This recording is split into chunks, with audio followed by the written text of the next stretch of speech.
Bismillahirrahmanirrahim. Assalamualaikum warahmatullahi wabarakatuh. Kembali lagi bersama saya, Rio Wijaya, di sebuah kisah misteri.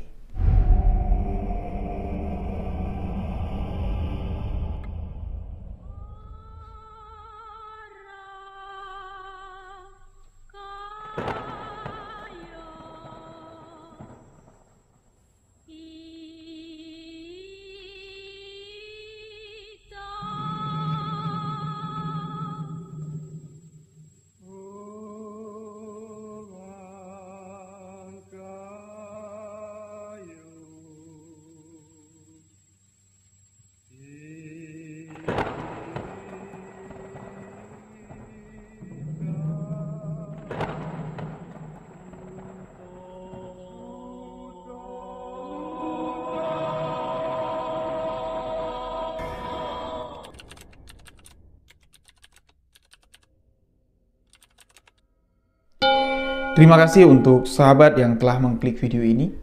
Terima kasih untuk sahabat yang telah memberikan dukungan, memberikan support agar channel ini dapat berkembang. Untuk sahabat yang baru bergabung, baru mendengarkan kisah misteri yang saya ceritakan, sahabat boleh mengklik tombol subscribe, aktifkan notifikasi loncengnya agar tidak ketinggalan video sebuah kisah misteri selanjutnya. Sahabat boleh bagikan video sebuah kisah misteri ke akun sosial media sahabat-sahabat semua. Dan untuk lebih akrab dengan saya, sahabat boleh follow akun Instagram rio.wijaya91. Lalu untuk sahabat yang ingin berbagi cerita, berbagi pengalaman misteri, sahabat boleh tuliskan cerita dan kirim ke alamat email sebuahkisahmisteri@gmail.com. Saya pun di sini ingin mengajak sahabat misteri yang ada di Jambi dan sekitarnya. Jika ingin membagikan cerita misteri yang sahabat alami, sahabat boleh datang ke studio sebuah kisah misteri yang ada di Jambi. Hubungi nomor WhatsApp admin yang ada di bawah ini. Nanti admin akan mengarahkan sahabat untuk sampai ke studio sebuah kisah misteri. Ceritakan di segmen Sahabat Misteri. Dan di video kali ini, saya akan menceritakan satu kisah misteri yang sempat viral di masanya. Kejadian misteri yang sangat menggemparkan dan menakutkan sekali. Kisah ini terjadi di kisaran akhir tahun 2000 yang silam.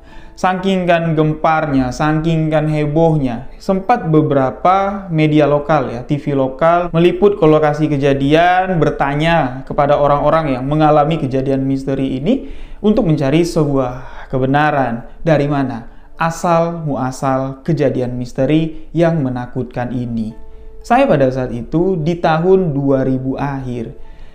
Ini masih sekolah di bangku kelas 5 SD. Di kelas 5 SD itu, dengan kejadian misteri yang menggemparkan ini, saya ini seakan-akan ada kaitannya dengan kejadian tersebut. Bukan kaitan saya yang mengalami juga diteror oleh sosok tersebut, enggak. Tapi dengan apa yang saya lihat pada saat itu, saya memiliki rasa penasaran. Dari rasa penasaran tersebut, seakan-akan jalannya ini dipertemukan untuk saya bisa mencari tahu fakta kebenaran yang terjadi, teror-teror yang dialami di lokasi teror dan di lokasi lain dari tempat teror tersebut. Disinilah ternyata asal muasal kejadian mengerikan ini. Peristiwa pembunuhan yang dilakukan oleh suami dengan alasan cemburu.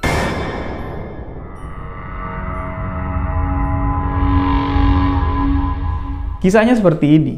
Di tahun 2000 akhir, itu saya pindah dari desa tempat saya tinggal, dari desa tempat studio sebuah kisah misteri ini, di Muaro Jambi, tepatnya di Desa Pijoan. Jadi saya dari kecil itu dibesarkan di Desa Pijoan ini. Kelas 1 SD sekolah di SD Negeri Pijoan sampai di kelas 4 SD. Naik ke kelas 5. Orang tua pindah ke Kota Jambi. Saya pun turut serta pindah ke Kota Jambi. Kelas 5 SD saya nyambung di salah satu SD negeri yang ada di daerah Telanai, Kota Jambi. Jarak dari Telanai, Kota Jambi untuk balik ke kampung saya Desa Pijoan ini lumayan jauh. Kisaran 20 kilo lah jaraknya. Nah, sekolah baru saya ini, SD negeri yang ada di daerah Telanai ini berada pas di pinggir jalan utama. ya, di pinggir jalan aspal utama. Tidak jauh dari SD ini ada satu akademi keperawatan yang baru beberapa tahun buka.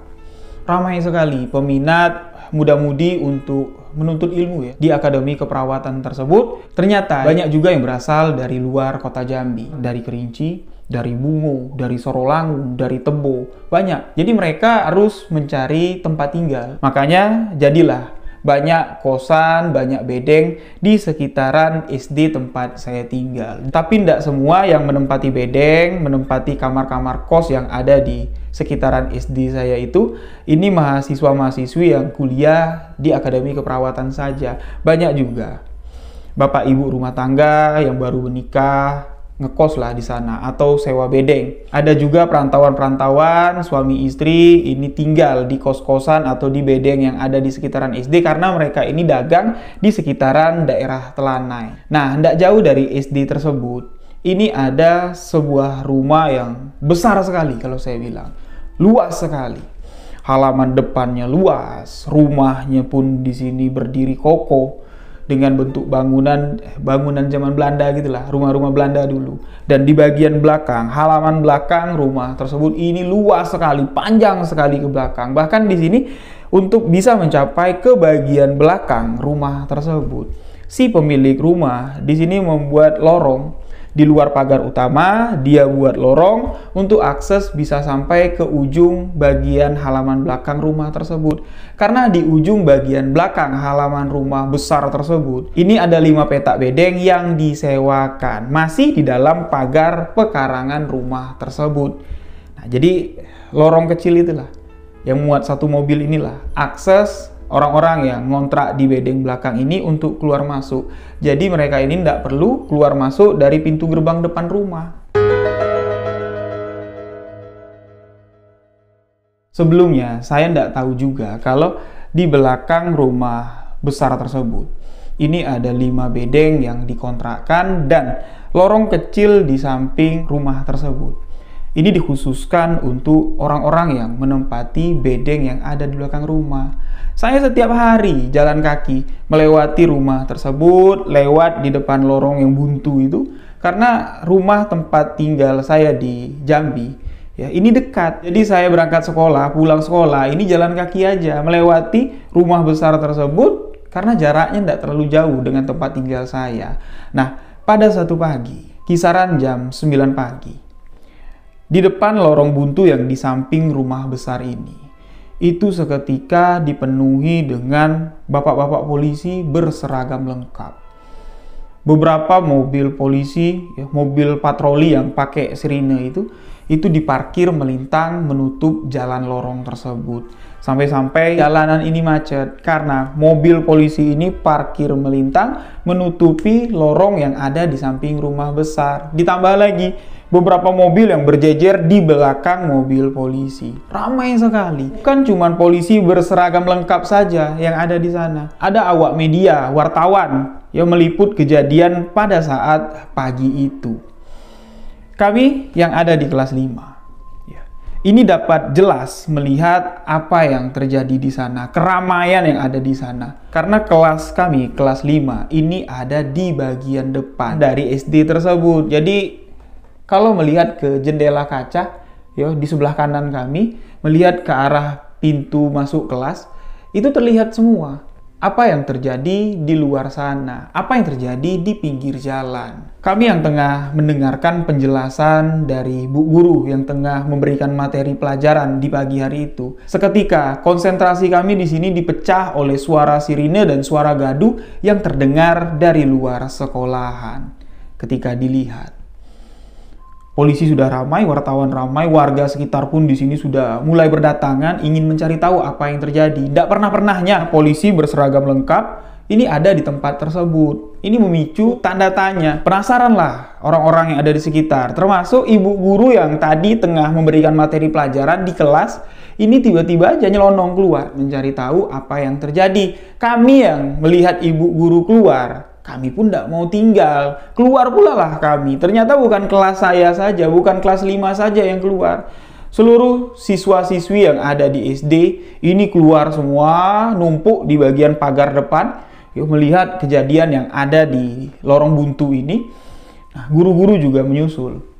Mereka melihat dan mengatakan kepada kami, ya kalau mau lihat-lihat aja, tapi jangan ada yang keluar pagar apalagi mendekat. Kita nggak tahu apa yang terjadi. Nah, saya yang niatnya nggak ada mau lompat pagar, cuman sekedar mau ngeliat aja sih ada apa. Ini tiba-tiba melihat ada beberapa siswa yang lompat pagar langsung berlari, menerobos kerumunan yang ramai masuk ke tengah-tengah untuk melihat lebih pasti lagi kejadian apa yang terjadi di sana. Saya melihat itu tiba-tiba spontan saja, langsung ikut lompat pagar berlari, menembus kerumunan orang yang berdesakan pengen masuk ke dalam lorong buntu tersebut. Dan akhirnya masuklah saya dapat nyelip, sampailah saya di bagian paling depan dari desakan-desakan orang-orang ini. Di bagian depan ternyata Pak Polisi berseragam lengkap membuat formasi pagar betis untuk menghalangi kami masuk terlalu jauh, masuk terlalu dalam, memasuki area pekarangan bedeng yang ada di belakang rumah besar. Saya melihat di salah satu bedeng yang ada di sana, tepatnya bedeng nomor 2, kan di sana kan ada 5 bedeng. Nah, di bedeng nomor 2 itu, saya melihat Pak Polisi keluar masuk di bedeng nomor 2 tersebut. Dan sekelibat saya melihat ada seorang pria bertubuh gempal, ini tangannya diborgol ke belakang. Terlihat juga bapak-bapak polisi yang ada di sana, ini menanyakan seperti detail kejadian, atau di sini saya katakan di bedeng nomor 2 tengah terjadi rekonstruksi kejadian. Belum tahu saya apa yang terjadi di sana. Nah, di belakang saya ini kan rame. Bapak-bapak, ibu-ibu berdesakan, pengen ngelihat, dan mereka pun di sini sambil berdesakan, sambil ngobrol satu sama lain. Disitulah saya mendengar kalau pria yang tangannya diborgol sama si Pak Polisi itu ternyata adalah tersangka pembunuhan. Siapa yang dibunuh? Istrinya sendiri. Loh, kok bisa? Ada yang mengatakan gara-gara cemburu. Ada juga yang mengatakan sebelum terjadinya pembunuhan, si suami ini mergoin istrinya sedang selingkuh di rumah bedeng itu, ya, di bedeng nomor 2 itu sedang bersetubuh dengan pria lain. Dan itu memicu keributan, menimbulkan satu korban jiwa, yaitu istri dari si pelaku sendiri.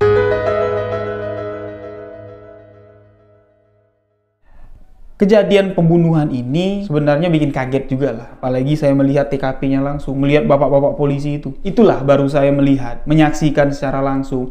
Ya sebenarnya itu mengejutkan bagi saya, tapi ada yang lebih mengejutkan lagi. Yang saya dengar, yang diceritakan oleh bapak-bapak yang ada di belakang saya, si bapak itu mengatakan, sudah dibunuh di sini. Jasadnya itu dibuang di pinggir jalan katanya, dibuang di pijoan, di dekat jembatan, dibakar lagi jasadnya. Ketika mendengar pijoan, saya langsung membalikkan badan saya bertanya sama bapak-bapak itu, Pak, siapa yang dibuang di pijoan, Pak? Siapa yang dibakar, Pak? Ah, kamu anak kecil mau tahu aja. Bukan mau tahu aja, Pak. Pijoan itu kampung saya. Saya besar di sana. Nah, si bapak yang satu lagi mengatakan kepada saya, itu istri dari orang itu yang dibunuhnya di sini. Setelah mati, itu jasadnya dibuang di desa Pijoan dekat jembatan. Jadi itulah, seperti yang saya katakan di awal video tadi. Saya memang tidak mengalami teror dari arwah yang gentayangan ini, tidak. Tapi ya seakan-akan saya itu ada keterkaitan dengan kejadian ini.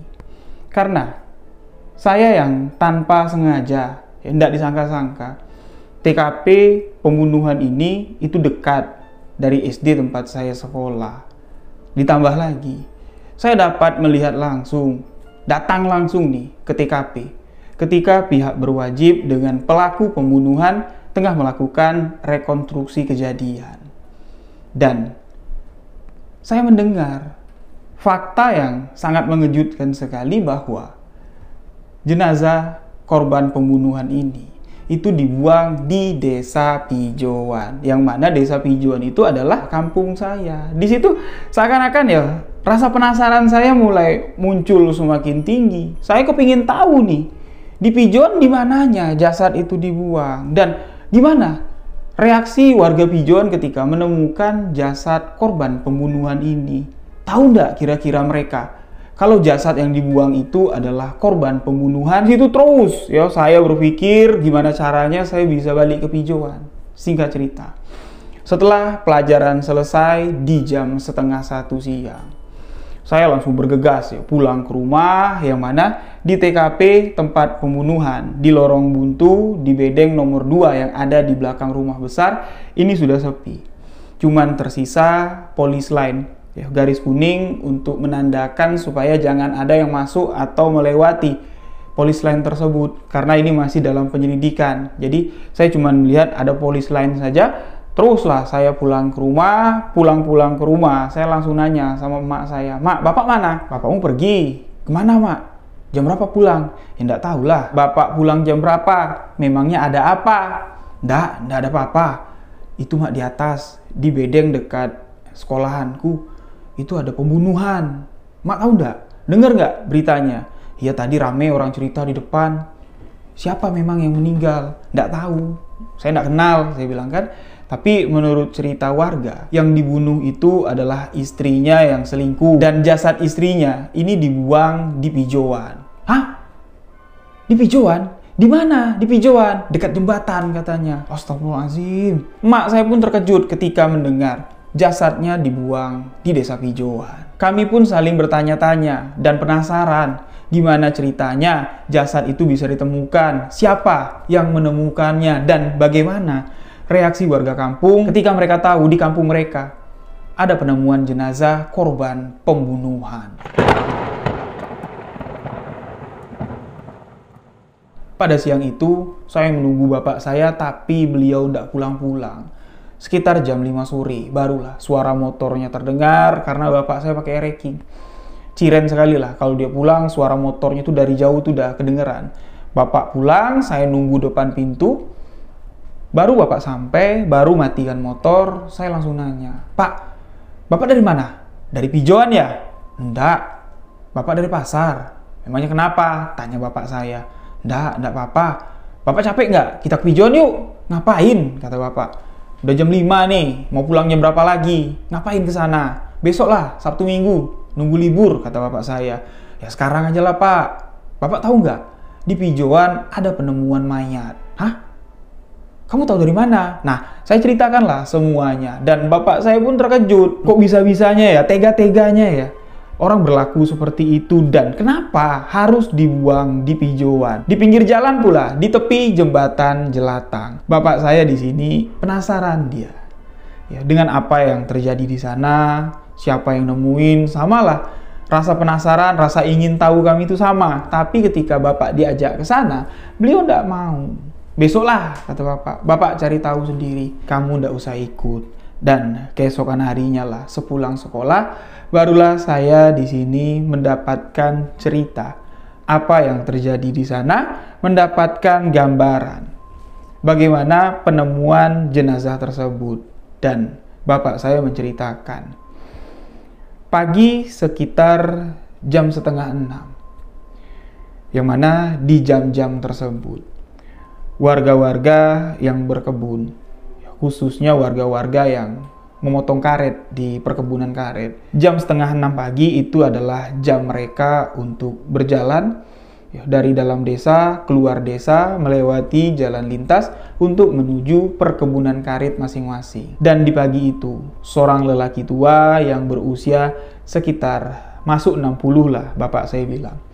Ya, namanya di sini tidak saya sebutkan. Jadi bapak tua itu berjalan ya seperti biasa lewat jalur yang tiap hari dilaluinya untuk ke kebun karetnya. Nah, sebelum dia melintas di atas jembatan Jelatang, itu dari jauh dia sudah melihat di sesemaan di pinggir jalan, tanahnya ini kan agak sedikit turun ke bawah. Jadi aspalnya agak tinggi, terus turunnya itu adalah sekitar 1 meter lah, landai seperti ini. Nah, ini di sebelah kanan ini masih semak belukar. Di pinggiran semak belukar, di antara tanah landai, si Pak Tua ini dari kejauhan melihat itu tumpuan apa. Kok baru aku melihat tumpuan itu? Sore kemarin aku pulang dari kebun lewat sini, tumpuan itu belum ada. Tumpuan apa ya? Berjalanlah dia.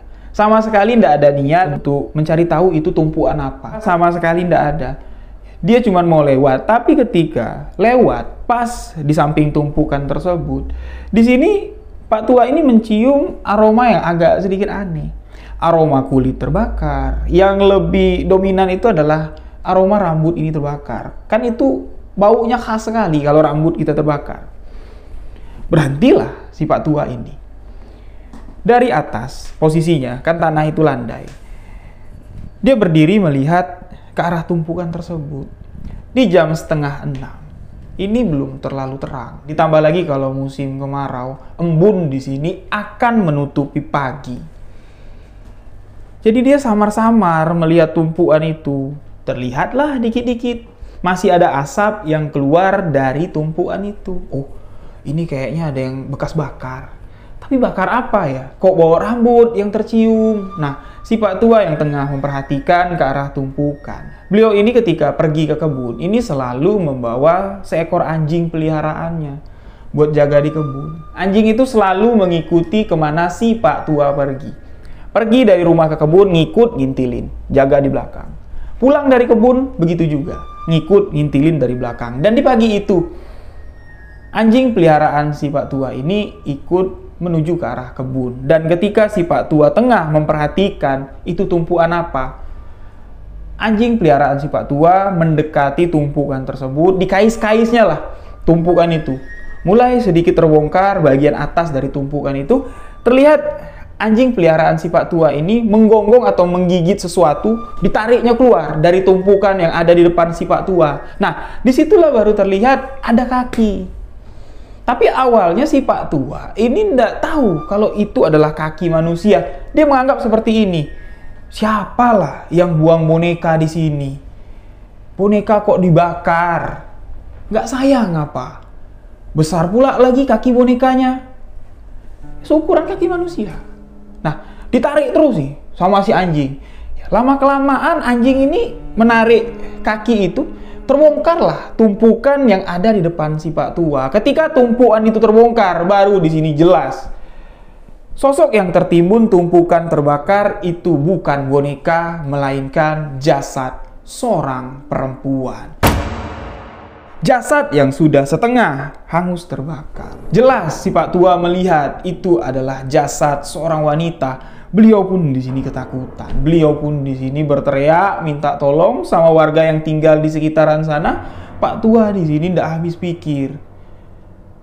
Boneka yang kukira ternyata jasad manusia. Mengerikan sekali. Sebagai saksi mata pertama yang melihat atau menemukan jasad wanita tersebut dengan kondisi sebagian ini sudah terbakar. Si Pak Tua ditanya, apakah Pak Tua melihat ada seseorang di sekitaran Pak Tua ketika beliau menemukan jasad tersebut. Tidak ada siapa-siapa. Saya sendirian, anjing saya yang nemuin. Anjing saya yang membongkar tumpukan tersebut. Kaki jasad itu digigit-gigit sama anjing saya. Barulah saya dapat melihat yang digigit anjing saya itu bukan kaki boneka, melainkan jasad seorang perempuan.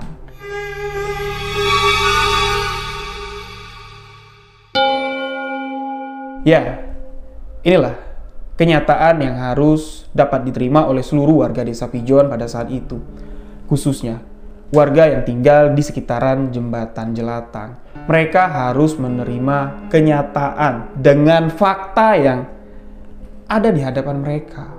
Di pagi itu telah ditemukan jasad seorang wanita yang tidak tahu berasal dari mana.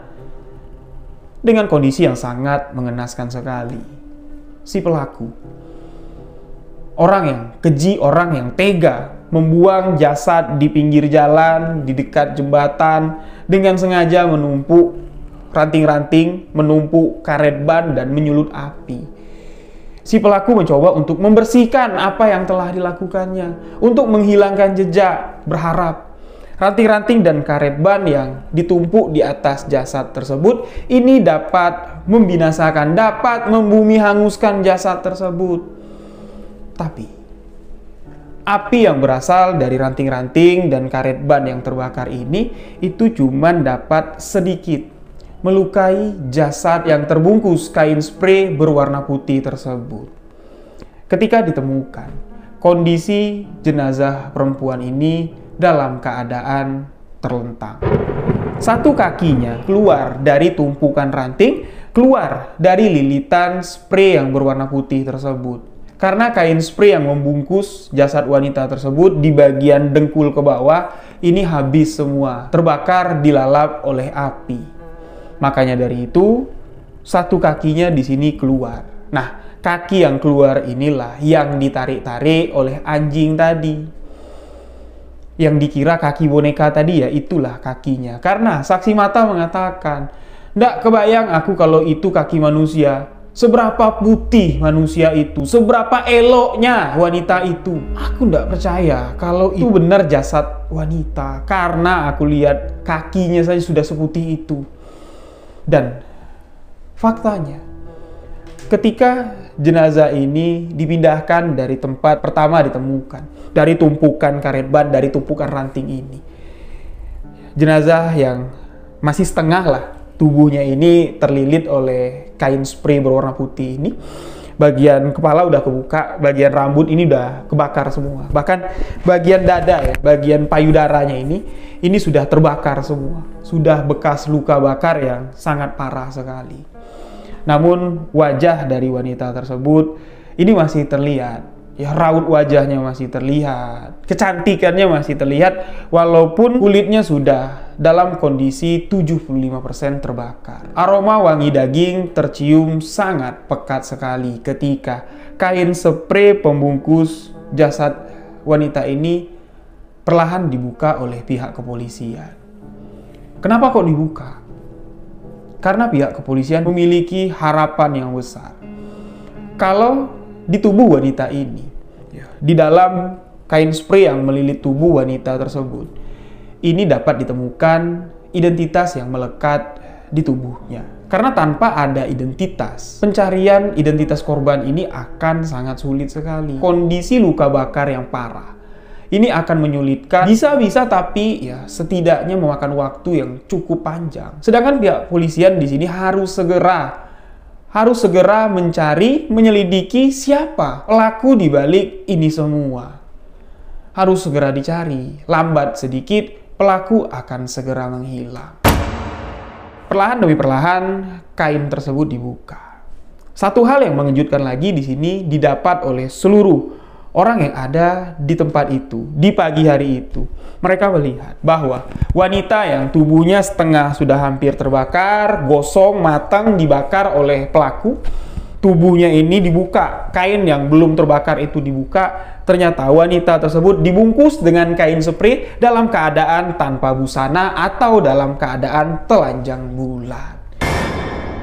Dicari di seluruh tubuhnya, sama sekali tidak ada identitas yang melekat. Semakin kecil harapan pihak kepolisian di sini untuk segera dapat mengungkap kasus pembunuhan ini. Sedangkan seluruh warga yang ada di sana pada pagi hari itu, ketika melihat tubuh wanita yang sangat putih sekali ya, layaknya boneka lah, kayak lilin, kulitnya putih sekali, bagian yang tidak terbakar itu, yang masih terbungkus ya oleh kain spray itu dibuka, ini putih sekali.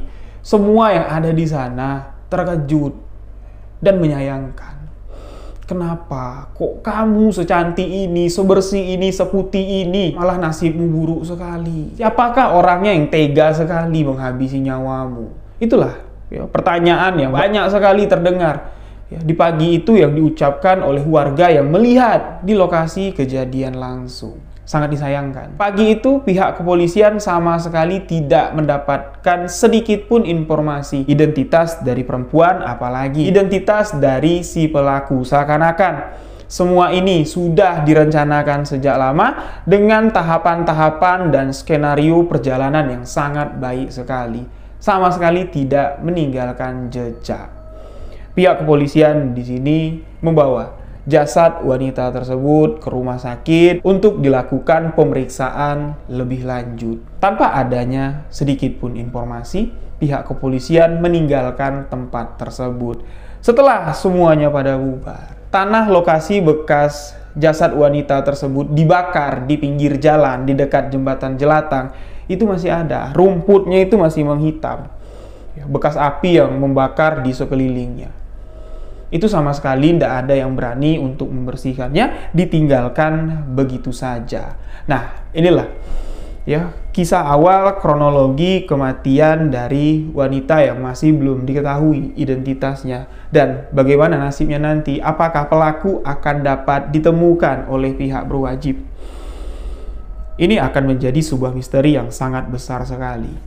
Ya, jadi saya akan lanjutkan kisah ini. Mulai saya bawakan dari beberapa sudut pandang yang berbeda karena ini ceritanya dari orang-orang yang berbeda, tapi dalam satu konteks mengalami kejadian yang serupa. Diteror oleh sosok si manis jembatan Jelatang.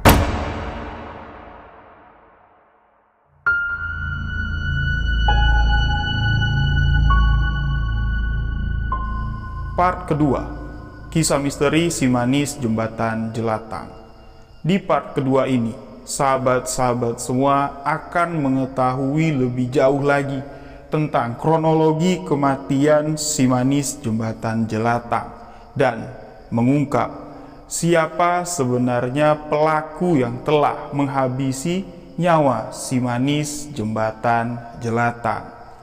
Apa alasan pelaku tega menghabisi nyawa si manis dan membuang jasadnya seperti itu? Teror-teror dari si manis jembatan Jelatang akan diceritakan di part kedua dan misteri terbesar dari kematian si manis akan terungkap di part kedua ini. Siapakah yang akan menemukan pelaku yang menghabisi nyawa si manis? Apakah pihak kepolisian dapat mencari siapa pelaku yang telah menghabisi nyawa si manis dengan tidak adanya identitas, tidak adanya petunjuk dari TKP saat penemuan jasad si manis? Atau si manislah yang akan mengungkap sendiri siapa pelaku yang telah tega menghabisi nyawanya? Saksikan part kedua kisah misteri si manis jembatan Jelatang hanya di sebuah kisah misteri yang akan tayang esok hari.